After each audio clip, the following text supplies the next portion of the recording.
नमस्कार विद्यार्थी मित्रो, बीकॉम भाग 1 फायनान्शियल अकाउंटिंग पेपर 2 यामधील युनिट फर्स्ट जे आहे सिंगल एंट्री त्यामधील आज आपण प्रॉब्लेम दुसरा बघणार आहोत. तर बघूया आपण आता प्रॉब्लेम. हा प्रॉब्लेम मी अगोदरच्या तासाला तुम्हाला वहीमध्ये लिहून घेण्यासाठी सांगितलेलं होतं. आपण लिहिलेला असेलच. तर हा प्रॉब्लेम आपण त्यामधला पहिला भाग सोडवूया. पहिल्यांदा प्रॉब्लेम मध्ये काय दिले ते पाहूया. या प्रॉब्लेम मध्ये त्यांनी काय सांगितलेलं आहे, the items set out below are extracted from the books of mister Sambhaji who keeps his books of account under single entry system. म्हणजे जे काही खाली आयटम्स दिलेले आहेत ते कशावरून दिलेले आहेत, तर संभाजी यांनी आपले जे स्वतःचं व्यवसायाचं बुक्स ऑफ अकाउंट्स आहेत ते त्यांनी एकल नोंद पद्धतीनं ते अकाउंटिंग केलेलं आहे. त्यावरून आपल्याला खालील त्यांनी फिगर्स दिलेले आहेत. यावरून आपल्याला काय तयार करायचं आहे, तर त्यांनी सांगितलेलं आहे, you are required to prepare the trading account, profit and loss account for the year ending 31st March 2011 and the balance sheet as on that date. म्हणजे खाली दिलेल्या ज्या काही फिगर्स आहेत, जे काही इन्फॉर्मेशन आहे त्यावरून आपल्याला trading account, profit and loss account आणि बॅलन्स शीट जी वर्ष कधी संपते 31 मार्च 2011 या दिवशीची काढायची आहे. तर काय काय दिलंय पहिल्यांदा आपण बघूया. पहिल्यांदा रिसीट अँड पेमेंट अकाउंट दिलेला आहे 31 मार्च 2011चा. त्यानंतर त्यांनी असेट्स आणि लायबिलिटीज ओपनिंग आणि क्लोजिंगच्या फिगर दिलेल्या आहेत, बरोबर. त्यानंतर त्यांनी खाली आपल्याला ऍडजस्टमेंट दिलेली आहे. काय दिलेले आहे, तर डेप्रिसिएशन जे काही आहे ते फर्निचर वरती 5% काढायचं आहे आणि मशिनरी वरती 10% काढायचं आहे, बरोबर. तर सर्वप्रथम आपल्याला त्याचबरोबर त्यांनी make provision for doubtful debts at 5% on debtors, म्हणजे डेटर्स वरती 5% आरडीडी काढायलाही सांगितलेलं आहे. तर ह्या ऍडजस्टमेंटचा विचार आपण फायनल अकाउंट ज्यावेळी आपण तयार करतो, म्हणजे क्लोजिंगची बॅलन्स शीट, त्यावेळी आपण विचार करणार आहोत. तर सर्वप्रथम आपल्याला मिसिंग फिगर्स काढण्यासाठी त्यांनी बॅलन्सेस कुठले कुठले दिलेले आहेत, ओपनिंग आणि क्लोजिंग, क्रेडिटर्स आणि त्याचबरोबर डेटर्सचा ओपनिंग क्लोजिंग बॅलन्स त्यांनी दिलेला आहे. त्यामुळे आपल्याला टोटल डेटर्स अकाउंट काढावं लागेल, टोटल क्रेडिटर्स अकाउंट काढावं लागेल. गणितामध्ये बिल्स रिसिवेबल किंवा बिल्स पेएबल हे आकडे दिसत नाहीत, त्यामुळे ते अकाउंट आपल्याला काढावं लागणार नाही. त्याचप्रमाणे अजून एक महत्वपूर्ण गोष्ट की गेल्या पहिल्या प्रॉब्लेम मध्ये आपल्याला त्यांनी कॅपिटलची फिगर जी आहे ती दिलेली होती, परंतु या गणितामध्ये आपल्याला ती कॅपिटलची फिगर जी आहे ती कुठेही दिसत नाही. खाली जे असेट्स अँड लायबिलिटीज दिलेले आहेत त्यामध्ये कॅपिटल दिसत नाही. त्यामुळे आपल्याला पहिल्यांदा कॅपिटल सुद्धा शोधून काढावं लागेल. त्यामुळं या प्रॉब्लेम सोडवत असताना पहिल्या भागामध्ये आपण total debtors account, total creditors account, त्याचबरोबर ओपनिंग बॅलन्स शीट किंवा ज्याला दुसऱ्या भाषेमध्ये स्टेटमेंट ऑफ अफेअर्स असं म्हटलं जातं, हे सुद्धा तयार करणार आहोत. कारण का, आपल्याला कॅपिटल शोधून काढण्यासाठी. तर सर्वप्रथम टोटल डेटर्स आणि टोटल क्रेडिटर्स आणि ओपनिंग बॅलन्स शीट आपण आखून घेऊया. त्यानंतर आता प्रत्यक्ष प्रॉब्लेम आपण सोडूया. टोटल डेटर्स आणि टोटल क्रेडिटर्स अकाउंट पहिल्यांदा पाहूया. यामधले अनुक्रमे आता टोटल डेटर्सचा ओपनिंग बॅलन्स 27,000 आणि क्लोजिंगचा त्यांनी 32,000 दिलेला आहे. त्यामुळं त्याचबरोबर क्रेडिटर्स अकाउंटचं ओपनिंग 13,000, क्लोजिंगचं 14,000, एवढे दोन बॅलन्सेस आपण त्या अकाउंटला मांडून घेऊया. बघा, टोटल डेटर्स अकाउंटचा ओपनिंग बॅलन्स 27,000, क्लोजिंगचा 32,000, त्याचबरोबर क्रेडिटर्सचा ओपनिंगचा बाय बॅलन्स ब्रॉट डाऊन 13,000 आणि क्लोजिंगचा 14,000, असे आपण हे बॅलन्सेस मांडून घेतलेले आहेत. त्याचबरोबर आता पहिल्यांदा आपण टोटल डेटर्स आणि टोटल क्रेडिटर्स अकाउंटचा विचार करूया. आता त्या टोटल डेटर्स आणि टोटल क्रेडिटर्स अकाउंट मध्ये काय पोस्टिंग येणार आहे ते आपण पाहूया. तर आता यामधलं रिसीट आणि पेमेंट हे अकाउंट आपल्याला दिलेलं आहे. तर रिसीट आणि पेमेंट हे अकाउंट हे ऍक्च्युली कॅश अकाउंट असतं. तर कॅशचे जे काही व्यवहार आहेत, रिसीट किती आहेत, त्याचबरोबर पेमेंट किती केलं व्यवसायामध्ये ते दिलेलं आहे. मग आता यामध्ये डेटर्स आणि क्रेडिटर्सच्या संबंधित कोणकोणत्या नोंदी आहेत ते आपण पहिल्यांदा पाहूया. तर रिसीट साइडला तिसरे जे दिसतंय टू डेटर्स 1,25,000 म्हणजे 1,25,000 हे काय मिळालं, कॅश मिळाली, बरोबर. म्हणजे कॅश टू डेटर्स म्हणजे डेटर्स कडून कॅश मिळाली 1,25,000. डेटर्स म्हणजेच कस्टमर, म्हणजे याचं जे काही पोस्टिंग 1,25,000 आहे ते टोटल डेटर्स अकाउंटच्या क्रेडिटला बाय कॅश अकाउंट 1,25,000 केलेलं आपल्याला दिसेल.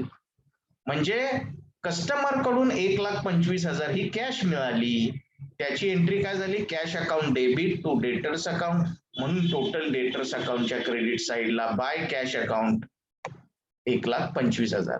त्याचप्रमाणे पेमेंट साइडला बाय क्रेडिटर्स 81,000 आपल्याला दिसते. म्हणजे क्रेडिटर्सना पेमेंट जे केलेलं आहे ते 81,000चं पेमेंट केलेलं आहे. म्हणजेच याची एंट्री काय होईल, तर क्रेडिटर्सना कॅश 81,000 दिली म्हणून त्याचं पोस्टिंग काय होईल, creditors account debit to cash account, म्हणजे टोटल क्रेडिटर्सच्या डेबिटला to cash account to cash paid 81,000. अशा प्रकारे हे अशा प्रकारे कॅश मिळाल्याची एंट्री कस्टमर कडून आणि सप्लायरला किंवा क्रेडिटर्सना कॅश दिल्याची एंट्री आपण इथं पोस्टिंग करून घेतलं, बरोबर. आता आपण हे अकाउंट क्लोज करूया. म्हणजे टोटल डेटर्स अकाउंटची क्रेडिटची टोटल म्हणजे आताची कॅशची एंट्री केल्यानंतर 1,25,000, त्याचप्रमाणे क्लोजिंग बॅलन्स 32,000, त्याचप्रमाणे ओपनिंगचा 27,000, असे हे 3 आकडे आपल्याला दिलेले आहेत, पोस्टिंग करून झालेले आहेत.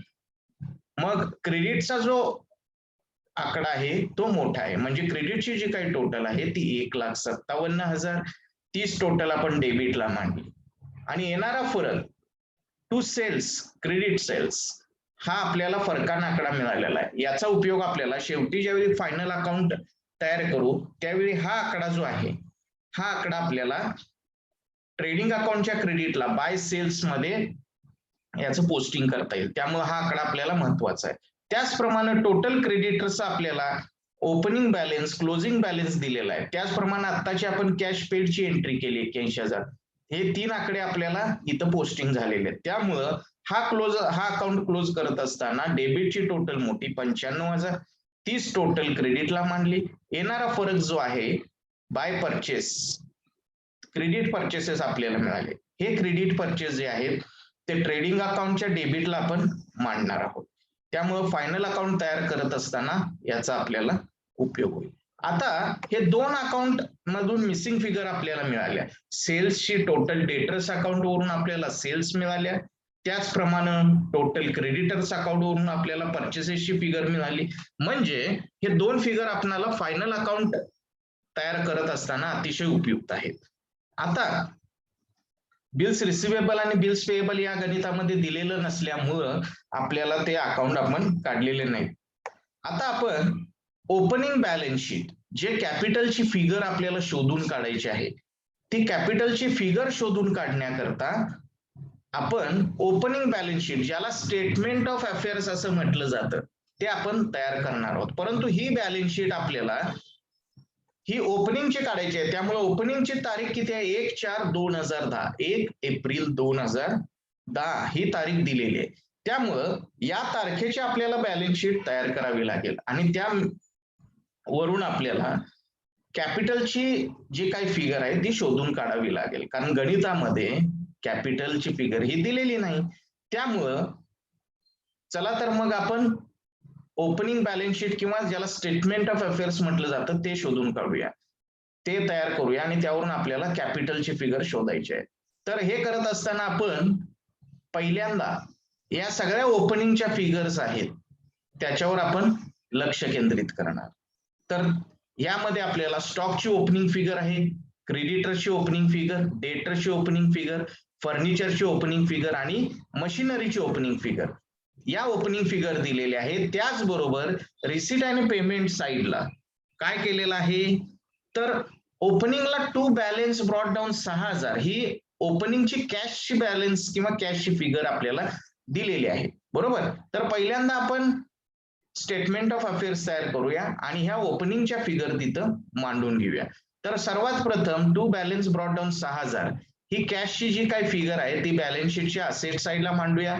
त्याचबरोबर या सुद्धा फिगर्स अनुक्रमे स्टॉक हे असेटला पोस्टिंग जाईल, क्रेडिटर्स हे लायबिलिटीजला पोस्टिंग जाईल, डेटर्स, फर्निचर, मशिनरी हे अनुक्रमे असेट साईडला याचं पोस्टिंग होईल. तर बघूया आपण स्टेटमेंट ऑफ अफेअर्सला कुठलं कोणतं पोस्टिंग जाईल. बघा इथं कॅशचे opening balance sheet statement of affairs as on 1 April 2010 म्हणजे ओपनिंगची बॅलन्स शीट आपण तयार करतोय. बरोबर. तर कॅशची फिगर बघा ही रिसीट अँड पेमेंटची ओपनिंग बॅलन्सची फिगर इथं घेतलेली आहे. त्याचप्रमाणे ओपनिंगच्या कॉलम मधल्या स्टॉकची फिगर 25,000, डेटर्सची फिगर 27,000, फर्निचरची फिगर 12,000, मशिनरीची फिगर 40,000 अशा रीतीनं या आपण फिगर ज्या काही आहेत या असेट साईडला मांडून घेतल्या. त्याप्रमाणे क्रेडिटर्सची जी काही फिगर आहे ती आपण लायबिलिटीज साईडला मांडून घेतली. अशा प्रकारे या ओपनिंगच्या सर्व फिगर्स आपण ओपनिंग बॅलन्स शीट किंवा स्टेटमेंट ऑफ अफेअर्स तयार करत असताना आपण लिहिलेले आहेत. अशा प्रकारे ओपनिंग बॅलन्स शीट किंवा स्टेटमेंट ऑफ अफेअर्स आपण तयार केलं. आता हे क्लोज करत असताना यामधली जनरली आपल्याला माहित आहे की बॅलन्स शीट ही टॅली होत असते, परंतु ही बॅलन्स शीट आपल्याला टॅली होणार नाही. कारण का, तर कॅपिटलची फिगर यामध्ये नाही, त्यामुळं ती फरकानं काढायची. त्यामुळं असेटची टोटल मोठी, असेटची टोटल ही 1,10,000 आली आणि तीच टोटल लायबिलिटी साईडला मांडली 1,10,000. आता 1,10,000 मधून वर्ष 13,000 लेस केल्यानंतर जी काही फिगर आपल्याला मिळणार ही 97,000 ही फिगर ही कॅपिटलची फिगर आपल्याला मिळालेली आहे. म्हणजे मिस्टर संभाजी यांचं कॅपिटल जे आहे ते आपण ओपनिंग बॅलन्स शीट किंवा स्टेटमेंट ऑफ अफेअर्स हे तयार करत असताना हे आपल्याला शोधून काढलेलं दिसेल. यावरून आपल्याला हे जे कॅपिटल आहे हे फायनल अकाउंट तयार करत असताना बॅलन्स शीटच्या लायबिलिटी साईडला क्लोजिंग बॅलन्स शीटला लायबिलिटी साईडला संभाजीचं कॅपिटल हे आपल्याला 97,000 हे फरकानं आपल्याला मिळालेलं आहे. म्हणजे हा प्रॉब्लेम सोडवत असताना पहिल्या भागामध्ये आपण total debtors account, total creditors account आणि स्टेटमेंट ऑफ अफेअर्स किंवा ओपनिंग बॅलन्स शीट आपण काढली. या तिन्ही अकाउंट वरून आपल्याला मिसिंग फिगर अनुक्रमे सेल्सची मिसिंग फिगर मिळाली टोटल डेटर्स अकाउंट वरून, त्याचबरोबर टोटल क्रेडिटर्स अकाउंट वरून आपल्याला परचेसेसची मिसिंग फिगर मिळाली आणि शेवटची आत्ताची कॅपिटलची बॅलन्सिंग फिगर आपल्याला मिळाली. म्हणजे 97,000 हा आकडा आपल्याला फरकानं मिळालेला आहे. अशा प्रकारे हे तिन्ही आकडे आपल्याला क्लोजिंग ज्यावेळी फायनल अकाउंट तयार करू ट्रेडिंग P&L आणि बॅलन्स शीट त्यावेळी आपल्याला हे उपयोगी होणार आहे. अशा प्रकारे हा भाग पहिला प्रॉब्लेमचा भाग हा इथं संपलेला आहे.